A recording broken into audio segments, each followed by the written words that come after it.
Hi guys, welcome back. I am Vivek Singhal from tradingwithvivek.com और आज है संडे इवनिंग। संडे को मैं एक चार्ट ऑफ द वीक लेकर आता हूं। तो चार्ट ऑफ द वीक में हम लोग ये चीजें समझते हैं कि कौन से चार्ट को इसमें कैप्चर किया जाए। तो आज Motilal Oswal financial services limited का चार्ट है और इस चार्ट में जो अपॉर्चुनिटी है वो एक्चुअल में ग्रेट अपॉर्चुनिटी है और जहां पर बहुत ज्यादा अच्छी अपॉर्चुनिटीज होती हैं। आपको पता है मैं संडे के दिन सिर्फ और सिर्फ उसी चार्ट को लेकर आता हूं। तो चार्ट ऑफ द वीक की हम लोग डिस्कस करते हैं। उसमें हम लोग बिजनेस एनालिसिस भी करते हैं, फिर उसमें हम लोग फाइनेंशियल एनालिसिस भी करते हैं और इसमें हम टेक्निकल एनालिसिस भी करते हैं। तो आज भी हम तीनों चीजों को कैप्चर करेंगे और एक बार ये जरूर देखेंगे कि इसमें हमें क्या अपॉर्चुनिटी नजर आती है और वो कौन कौन से चार्ट पैटर्न्स हैं जो यहां पर डेवलप हो रहे हैं और कितने परसेंट का यहां पर पोटेंशियल गेन नजर आता है।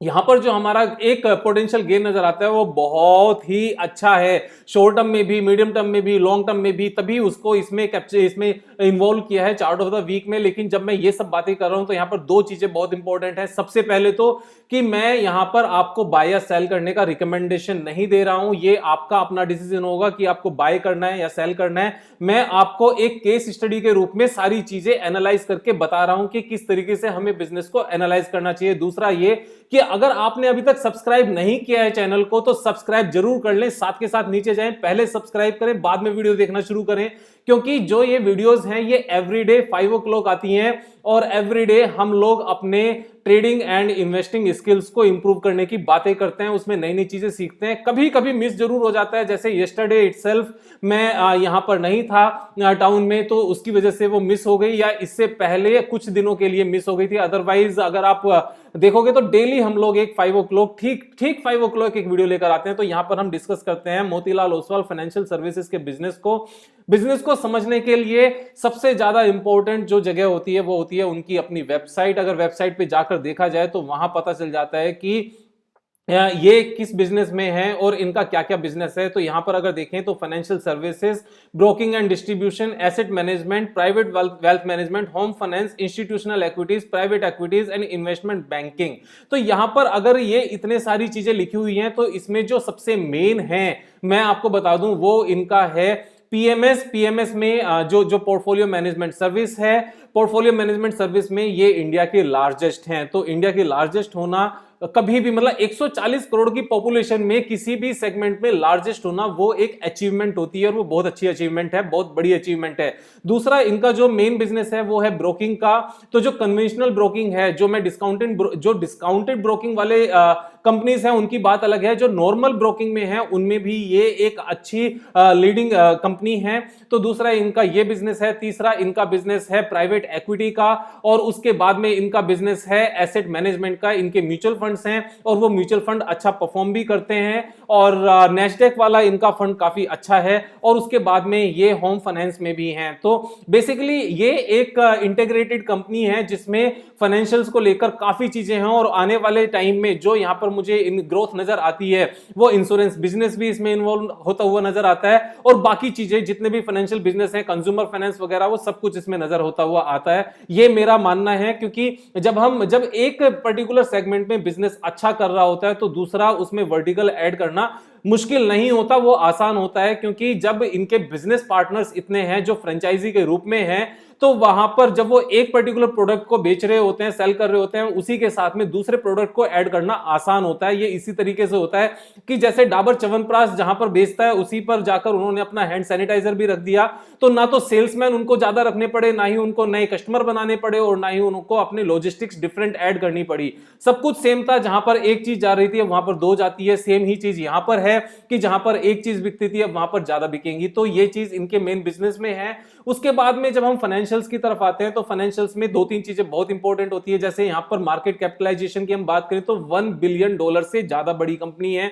ये कोई छोटा इंस्टीट्यूशन नहीं है। 9,000 करोड़ एक अच्छा खासा साइज होता है जिसके ऊपर विश्वास किया जा सकता है। दूसरा, जो पीई रेशो है, पीई रेशो को मैं बहुत ज्यादा इंपॉर्टेंस नहीं देता और खासतौर से उस पर्टिकुलर टाइम पर इग्नोर करता हूं जब वो बहुत ज्यादा होती है। लेकिन अगर पीई रेशो 14 का है जो बहुत रीजनेबल है, तो यहां से अगर ये 30 के पीई तक जाता है, बिकॉज यहां से बिजनेस का ग्रोथ होना नजर आ रहा है। मैं आपको एक एक करके सारे रीजंस बताऊंगा why the net profit can increase from here at a faster pace, मैं वो सारे रीजंस आपको बताऊंगा।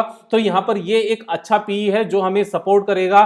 फिर उसके बाद में हम रिटर्न ऑन कैपिटल एम्प्लॉयड की जब बात करते हैं तो मैं जनरली कहता हूं कि ये 30% के आसपास हो तो अच्छा है। लेकिन जो एनबीएफसी है, एनबीएफसी एंड बैंकिंग के केस में 30% नहीं हो पाता क्योंकि ये बिजनेस नेचर है, और 9.78% एक अच्छा पीई रेशो है। एनबीएफसी के केस में प्रमोटर होल्डिंग इज 70.5%। यहां से प्रमोटर्स का अपनी कंपनी में और अपने बिजनेस में कितना विश्वास है ये चीज साफ साफ नजर आती है, कोई क्वेश्चन मार्क है ही नहीं, क्योंकि 75% तो मैक्सिमम लिमिट है और प्लेजिंग परसेंटेज 0 है। किसी तरह का कोई भी शेयर प्लेज नहीं किया हुआ है। डेट इक्विटी रेशियो की जहां तक बात करें 1.33, तो एनबीएफसी बिजनेस में लोन लेकर लोन देना एक नॉर्मल बिजनेस का पार्ट होता है। जैसे होम फाइनेंस की बात करें तो होम फाइनेंस जो इनकी यूनिट है उसमें बाहर से लोन लिया जाता है और फिर उसी लोन को ज्यादा हायर रेट पर वापस दिया जाता है, जिस तरीके से बाकी एनबीएफसी या बैंकिंग कंपनीज करती हैं। जैसे बैंकिंग कंपनीज करती हैं, फिक्स डिपॉजिट आपसे 5% के रेट पर लिया और उसी फिक्स डिपॉजिट को 7.5% पे होम लोन के रूप में वापस दे दिया। तो जो बीच का 2.5% का पार्ट है, उस 2.5% को वो एक तरह से मार्जिन के रूप में होता है, उसी में खर्चे निकलते हैं और बचा हुआ नेट प्रॉफिट कन्वर्ट हो जाता है। तो लोन लेकर लोन देना ही मेन बिजनेस होता है। तो 1.33% यहां पर ये जितना भी ज्यादा हो कोई फर्क ही नहीं पड़ता, क्योंकि ये इनके बिजनेस की बेसिक नेचर है। यहां पर डेट फ्री नहीं हो सकती एनबीएफसीज। अगर ये सिर्फ और सिर्फ ब्रोकिंग कंपनी होती है और इसमें होम फाइनेंस नहीं होता तो यहां पर वो चीज चल जाती, वो वहां पर जीरो डेट ही होनी चाहिए थी। लेकिन क्योंकि ये होम फाइनेंस भी इसमें इंक्लूड है तो यहां पर इसका यहां पर आना स्वाभाविक है। डेट टू इक्विटी रेशियो यहां पर ज्यादा हो सकता है। उसके बाद में अगर हम बात करें पी&एल स्टेटमेंट की, जो हम अक्सर करते हैं, तो क्वार्टरली रिजल्ट्स की बात करें तो हाईएस्ट एवर यहां पर इनका क्वार्टरली रेवेन्यू है 948 करोड़ और हाईएस्ट एवर इनका नेट प्रॉफिट है 334 करोड़। अब 334 करोड़ अपने आप में इतनी अच्छी फिगर है, अमेजिंग फिगर है। मैं आपको एक और चीज बता दूं, जो मार्च में यहां पर लॉस आया था, जो पेंडेमिक के दौरान जो भी रीजंस रहे माइनस के आने के, उस टाइम पर उसको हटा दें और अगर सेम पेस पर ये फोर्थ क्वार्टर के भी अगर नंबर्स आते हैं तो ये हमारा 1200 करोड़ के आसपास का नेट प्रॉफिट आएगा। और 1200 करोड़ के नेट प्रॉफिट के हिसाब से जो 9000 करोड़ की कंपनी है ना, ये आप समझ के चलो ये 8 से भी कम के पी पर आ जाएगी, जो हमारी 14.5 का पी है। 8 का पी आ जाएगा, जस्ट 8 सिंगल डिजिट में पी आ जाएगा। और वो कौन सी कंपनी का, जिसके क्वार्टरली नेट प्रॉफिट हमारे हाईएस्ट एवर हैं पिछले 12-13 क्वार्टर्स में और जिसकी रेवेन्यू भी हाईएस्ट एवर है। और उसके बाद में अगर प्रॉफिट एंड लॉस स्टेटमेंट की बात करें तो पिछले 10-12 सालों में हाईएस्ट एवर रेवेन्यू है। ये बहुत इंपॉर्टेंट है। और यहां पर जो नेट प्रॉफिट है वो सेकंड लार्जेस्ट है मार्च 2018 के बाद। और जो सेकंड लार्जेस्ट है इसका रीजन क्या है, ये ट्रेलिंग 12 मंथ्स है। इसका रीजन यही है जो मैंने यहां पर बताया। अगर ये इसके बाद में यहां पर जो करंट क्वार्टर का प्रॉफिट आया है अगर इतना ही और आ जाए तो ये 1200 करोड़ का नेट प्रॉफिट बैठता है, जो कि ट्रेलिंग 12 मंथ्स का 1200 करोड़ के आसपास का नेट प्रॉफिट बैठेगा। आप सोच के देखो 1200 करोड़ की फिगर इससे पहले आसपास कहीं भी नहीं है। तो दिसंबर क्वार्टर जैसे ही आएगा ये फिगर बिल्कुल चेंज हो जाएगी। सॉरी, दिसंबर क्वार्टर कह रहा हूं, मार्च क्वार्टर जैसे ही आएगा ये फिगर बिल्कुल चेंज हो जाएगी और ये हाईएस्ट एवर में तब्दील हो जाएगा। और जब इस तरह की ग्रोथ के बाद हाईएस्ट एवर नंबर्स आते हैं ना, तो शेयर प्राइस भी हाईएस्ट एवर पहुंच जाता है। ये मैं बात पहले भी कह चुका हूं। तो एक बार चार्ट पैटर्न पर आगे जाएंगे। जो नंबर्स हैं अमेजिंग नंबर्स हैं, जो ग्रोथ आप देख रहे हो ना एक कंसिस्टेंट ग्रोथ है एंड इंक्रीजिंग मोड में है। कंसिस्टेंटली जो रेवेन्यू है, जो नेट प्रॉफिट है, वो बिजनेस नेचर की वजह से थोड़ा बहुत ऊपर नीचे हमेशा होता है। लेकिन हमें यह समझना चाहिए कि ये कौन से बिजनेस में है, ये स्टॉक मार्केट के बिजनेस में है। और जब stock market life time hyper trade कर रहा होता है तो वहां पर अपॉर्चुनिटी ग्रेट होती है, क्योंकि बाकी सारी चीजें भी हाईएस्ट एवर लेवल पर पहुंच जाती है, खासतौर से स्टॉक प्राइस। और उसके बाद में अगर हम बैलेंस शीट की बात करें तो बैलेंस शीट में यहां पर ये नंबर्स दिखने स्वाभाविक है। मैंने आपको बताया ये एक एनबीएफसी भी है। एनबीएफसी के केस में ये नंबर्स यहां पर इंक्रीज होंगे। उसके बाद में अगर हम शेयर होल्डिंग पैटर्न की बात करें तो शेयर होल्डिंग पैटर्न में पब्लिक के पास कितना शेयर है वो देखना इंपॉर्टेंट है।